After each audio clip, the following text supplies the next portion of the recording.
Servus und willkommen zurück auf meinem Kanal Learn German with a Native. Ich bin Lari, deine Deutschlehrerin, und wir befinden uns jetzt auf dem Grammatiksofa, wo du die deutsche Grammatik wie im Schlafe lernst. Also ganz einfach.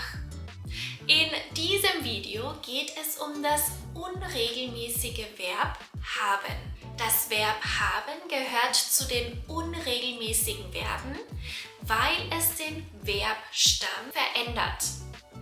Als Beispiel im Präsens: ich habe, im Präteritum: ich hatte, und im Perfekt: ich habe gehabt. Das Verb haben ist ein unregelmäßiges Verb, das wir oft benutzen.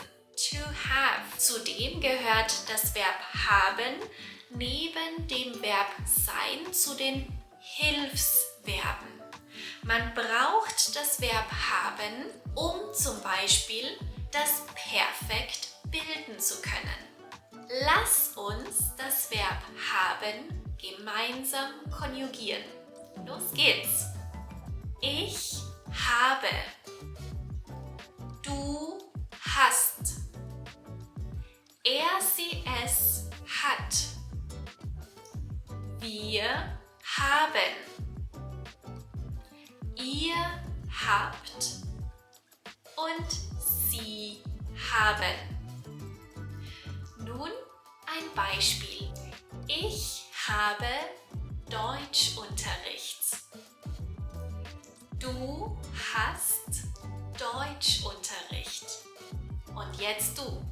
Er, sie oder es, das Kind, hat Deutschunterricht. Super. Wir haben Deutschunterricht. Ihr habt Deutschunterricht. Und Sie oder das höfliche Sie haben Deutschunterricht. Super, gut gemacht. Und nun bilden wir Fragen und stellen das Verb haben richtig konjugiert an die erste Stelle. Habe ich Deutschunterricht? Hast du Deutschunterricht?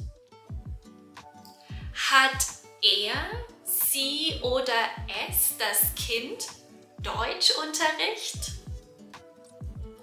Haben wir Deutschunterricht? Habt ihr Deutschunterricht? Und haben Sie, die Kinder, oder haben Sie Höflichkeitsformen Deutschunterricht? Super, gut gemacht! Viel Spaß und viel Erfolg beim Lernen. Bis zum nächsten Mal. Tschüss!